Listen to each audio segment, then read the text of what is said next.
Hello and welcome, all friends and devotees of Buddhism, yoga and Buddhism. Okay, today is June the 27th. We're almost at the end of June, as I said, and almost at the end of the week. Today is Thursday.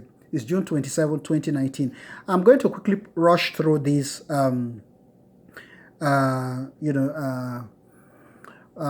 lecture of wisdom. Okay, I'm going to go through it very quickly, guys.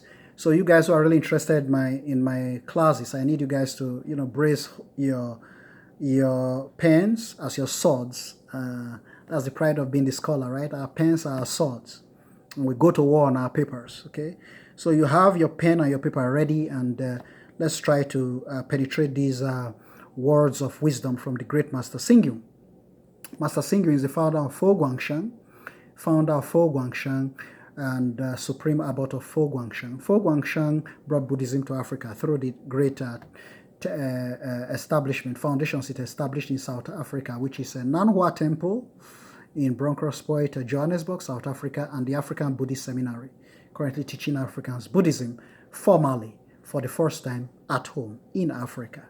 Okay, Master Xingyun did this great institute of higher learning and discipline, teaching Africans Buddhism for the first time in history in South Africa. There is going on there. And he also established a university here in the United States, one of the most affordable universities here, University of the West. It used to be called CELI University, and then it was really changed to University of the West, technically like almost translated to English. University of the West is very synonymous to CELI in Chinese, that's the new name. University of the West is in Rosemead, California. I've been there, and Master Xingyun started his work and several at home. For Guang University back in Taiwan, there's another one he has down there, several of them in Taiwan, Philippines, Australia, Japan. Master Xingyun is just a builder of man. And when I ran into these fantastic treasures of wisdom, it was the greatest day of my life when I really found it. I said, this is it. It looks like, see, Confucius has already been systematized because it's old. It's really old.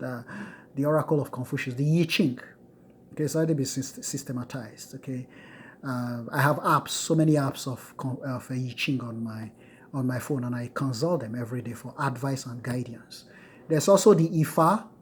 Ifa is similar to I Ching, but on a smaller scale. It's used by the Yorubas and other tribes of Nigeria, but mostly by the Yorubas. And it has also got all the way to Cuba and a lot of the Caribbean islands right next door here to the United States. And a couple of Americans use it, particularly those who are from the Caribbeans.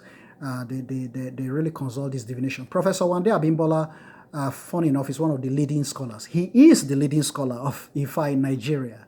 He is the leading scholar, of course, of that system in Nigeria. He was my vice chancellor. At Obafemi Awolowo University, 1986 to 1990, when I studied engineering physics at the university. Professor Abimbola was my vice chancellor, and he, when I was in Boston, Massachusetts, in the 90s. He was visiting professor at Harvard University, and we did reunite then briefly. I met him then, and I really attended several of his seminars and lectures at Harvard. He was at the African Studies Department, African American Studies Department under Professor Gates. Professor Gates was the chair at that point, and Professor Abimbola, my former vice chancellor at the University of Nigeria, was there, and it was a fantastic meeting. Then he proceeded to Boston University as the next year. After 1 year, I think he spent a year at Harvard as visiting professor, and then went to Boston University as a visiting professor also, and taught some courses there under Professor John Hutchison. Professor John Hutchison really helped a lot when I was doing a lot of research. I did a lot of research in Esan language, funny enough. That was even when I translated Dhammapada into Esan. I did a lot of translations into Esan language for the first time, and I was trying to write them out then under Professor Hutchison. One day Abimbola was there. Hutchison was the head of the department at the time then, John P. Hutchison, and Wande Abimbola was visiting professor also at Boston University. And I did some research then in African studies, Esan language, a lot of translations I did then. I even translated Confucius. I even translated the Analects of Confucius into Esan language. I have some Analects of Confucius in Esan language. So the interesting thing I was saying is, then I didn't run into these fantastic words of wisdom. So you can imagine the excitement when one runs into something like this. It's so fantastic for those who really do a lot of divine studies. I've been into divinity for decades of my life. Folks, I'll read this quickly and you'll listen to it and try to pick out what I've been talking about since. How exciting it is when we find brilliant things like this. Okay, brilliant collection of wisdom like this. This is from the great Venerable Master Singyu. Heroes, he starts with heroes. Heroes who are both wise and courageous have been admired and praised throughout history. I take it again. Probably summarizes everything I've been saying, right? It's like a summary. Heroes who are both wise and courageous have been admired and praised throughout history. Master Singyu writes, and I proceed. How can we become wise and courageous? Wise and courageous. Courage. The following are some guidelines. Master Singyu is going to lead us to be wise and courageous humans. We need to be wise and courageous to be successful in this life. If you are not wise and you are not courageous, you can't be successful. Right? You can't face the odds and the challenges of life. You have to be wise and courageous to succeed. So you see, these are the things I'm talking about. Master Singyu's already put us on the path of success. He's already given you the 2 points again. You have to be wise and courageous to get there, to get to success, to get where you want to go in life. Okay, let's go. So I call this the golden keys now. The first golden key. He's going to lead us right now, okay? I just need you guys to have your pen and your paper ready to write. The wise comprehend all through knowledge and wisdom. The catalyst for civilization progressing so quickly is not material wealth. Rather, it stems from the culmination of people's wisdom. Wisdom is wealth. Wisdom is wealth. Wisdom is wealth. I take it again. Wisdom is wealth. I need to highlight that in red if you can highlight it in red. Okay? Wisdom is wealth. It is wealth. It is the foundation of all wealth. Okay? The physical strength of an individual is limited, while true potential lies in our innate wisdom. The wise can understand every matter through their knowledge and wisdom. There are so many different professional fields, all requiring profound expertise.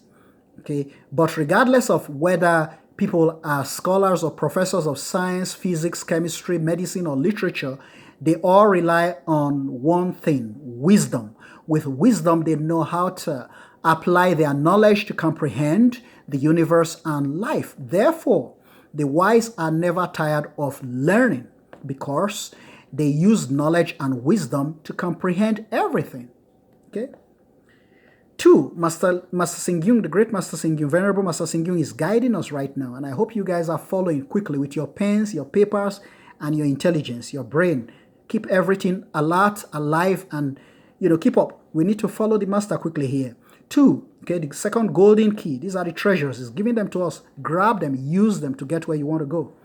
Okay, the benevolent tolerate all with love. The benevolent tolerate all with love. People are not necessarily wise, and not everyone can become a scholar or an expert. However, at the very least, we can be a benevolent person.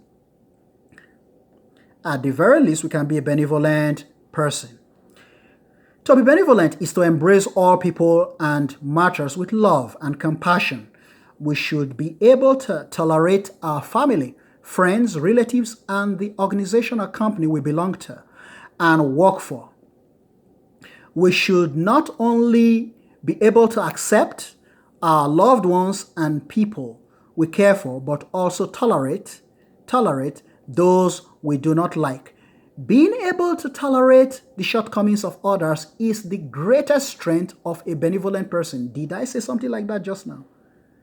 See, in one of my previous lectures, I talked about the PET, the patience, the endurance, and the tolerance. Okay.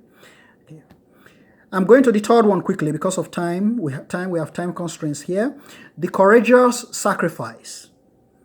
The courageous sacrifice all they have, okay, with righteousness. Who is courageous is not determined by who has a larger fist or who can display more bravado in a fight with knives or guns.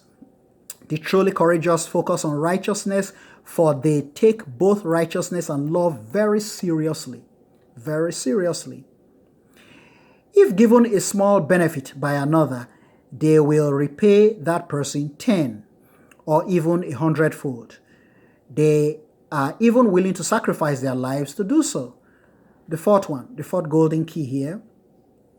Let's take it and open the more doors of treasures to get ourselves to our destination, which is success and happiness. Okay? The loyal contribute all they possess with sincerity. Over the ages, loyal ministers or servants have served their ruler or master with sincerity. They were devoted, loyal, dutiful, honest, and unwavering in their heart. They were also willing to sacrifice everything for their leader or commit a lifetime of service to their master. Therefore, the loyal contribute everything with sincerity, while people who treat others with sincerity are loyal. Folks, we're going to summarize this real quick also, because of constraints of time. We're going straight to the summary. In a nutshell, Master Singyung writes, as Buddhists, we should practice both wisdom and compassion.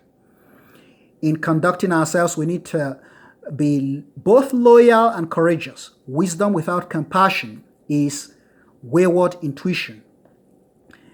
And compassion strained from wisdom is worldly love. It is only the Bodhisattva spirit of compassion for all, highlight that, compassion for all, that can inspire a wise person to understand, highlight understand, okay? To understand a benevolent person to love, and a courageous person to apply himself or herself. By supporting one another, we can benefit all sentient beings. Folks, a word is enough for the wise. Namo Amitofo.